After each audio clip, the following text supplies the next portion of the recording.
LeBron, this team is 6-1 with him in the lineup, Right.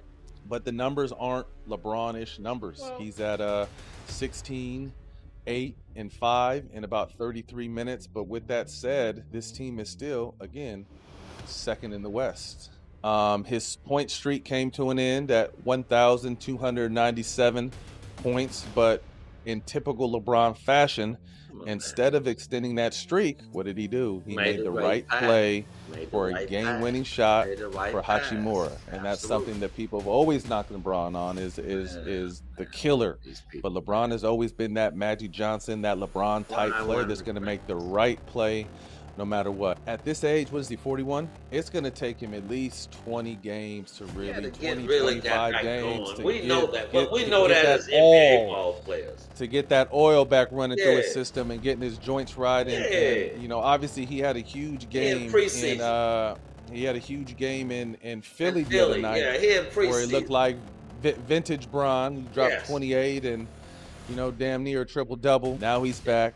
This team is better with him in the lineup than they are without him in the lineup. Thoughts on the way LeBron has kind of settled, or is going to settle into this third man or third option role, and how does this vote for the Lakers and Laker fans moving forward? Bron might be the better player one night, and then Luka might be the third best player, and AR might be the second best player. Man, they got three. The conversation always gets loud the second the numbers dip. Scoreboard still glowing, crowd still on its feet, wins still stacking. But suddenly the box score isn't screaming anymore, it's whispering. And for fans who only measure greatness by how many shots go up, that whisper feels like something's wrong. He's declining. He's lost a step. That's the narrative, right? But what if you're looking at it backwards? What if this isn't absence, it's evolution? Because winning doesn't always walk in yelling. Sometimes it shows up already in control before the chaos even starts. Everybody runs to the stat sheet searching for proof of dominance, and instead they see restraint. Fewer shots, fewer minutes, more control. And the automatic assumption kicks in, something's missing. But watch the game. Feel the tempo. The rhythm never cracks. The spacing doesn't collapse. The structure doesn't wobble. That's the part casual fans miss. Authority doesn't need to flex every possession. Surface level takes only listen for noise. They ignore gravity. They confuse patience with passivity. Meanwhile, the defense is still shading early. The help defender is still cheating a step. The ball still finds the right hands at the right second. That's not decline. That's command. Sometimes winning stabilizes the room before the run even begins. The missing numbers? That's not loss. That's transition. That's a shift from stacking stats to regulating the game. From forcing the issue to controlling the temperature. When you've already proven who you are, you don't need to prove it every single night. And that's where the debate gets uncomfortable. Because dominance doesn't expire just because volume drops. The scoreboard records points. It doesn't record authority. And authority is still sitting right there in the middle of the floor. Numbers dipped. Influence didn't. The league has always recognized presence before production. Presence bends decisions. It changes angles. It quiets chaos before it spreads. When that level of presence checks in, geometry changes. Teammates cut harder. Shooters space wider. Coaches shrink rotations. Even opponents speed up mentally. That's impact you won't find in a highlight clip. This is where flow replaces force. The ball moves. The offense breathes. Nothing feels rushed, but nothing stalls either. That's not coincidence. That's orchestration. Production chases moments. Presence shapes entire sequences. A missed shot under that kind of control still creates advantage. A simple swing pass still collapses a defense. Reactions happen before contact even occurs. That's high-level basketball IQ. That's seeing the play before it needs saving. Spacing becomes a weapon. The floor stretches. Help defenders drift just enough to crack the door open. And the ball always seems to land exactly where resistance is weakest. No screaming. No pointing. Just inevitability. Here's the uncomfortable truth.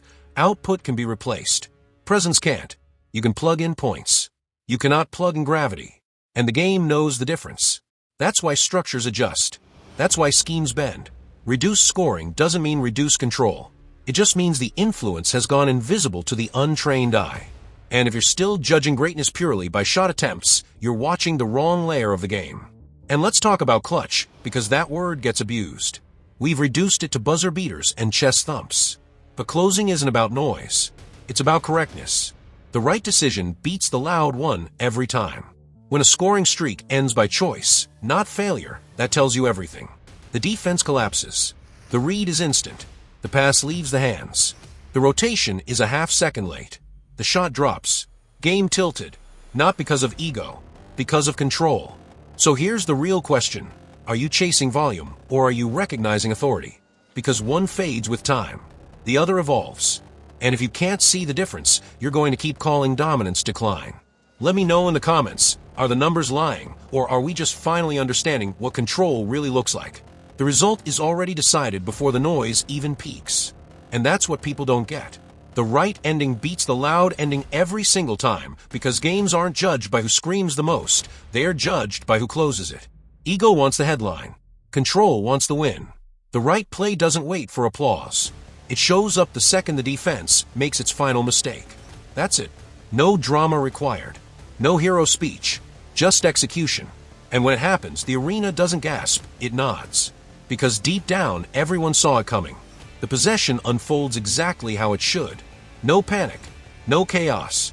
Just inevitability. That's what real control feels like. And this is where the old killer instinct myth starts to crack. We've been sold this idea that dominance has to look violent. That pressure has to be loud. That greatness has to grab the moment by the throat. But here's the truth. Violence is optional. Precision is mandatory. Efficiency gets called soft by people who don't understand it. Restraint gets mistaken for fear. Meanwhile, defenders are freezing mid-rotation. Help comes a half-step late. The damage is already done before anyone realizes it. The comparison was always flawed. Not because dominance disappeared, but because it evolved. Precision doesn't campaign for attention. It just executes. Over and over. Same read. Same calm. Same outcome. And that repetition, that's what destroys the myth.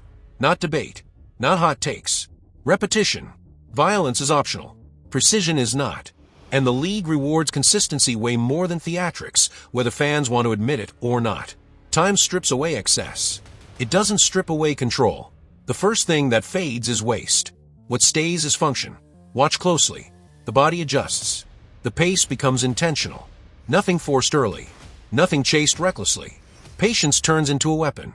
Aging doesn't erase dominance. It reshapes it. It becomes about pacing, not speed. Management, not explosion.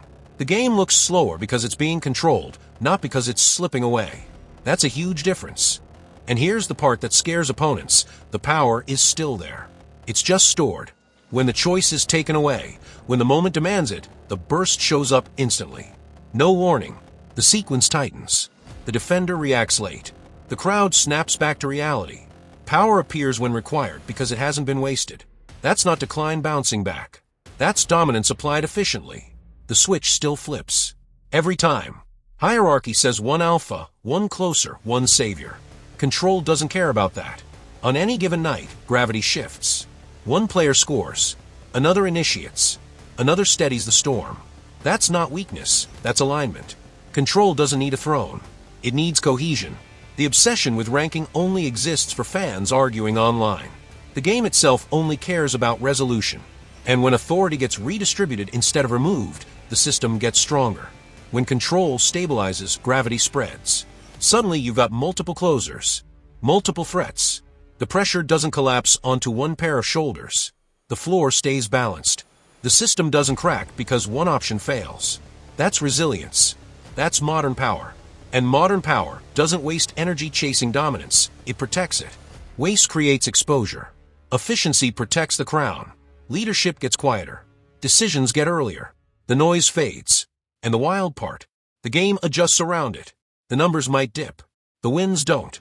That's the piece people refuse to confront. If the outcomes stay the same after the volume drops, what exactly are you criticizing? Because control outlives stat lines. True dominance isn't what you pile up, it's what you sustain. So when the team keeps winning after the numbers step aside, the verdict isn't debatable anymore. That's not hype. That's not nostalgia. That's fact. True dominance is when the game keeps bending in your favor, even when you stop trying to prove it every night. Now tell me, are we watching decline? Or are we witnessing evolution in real time?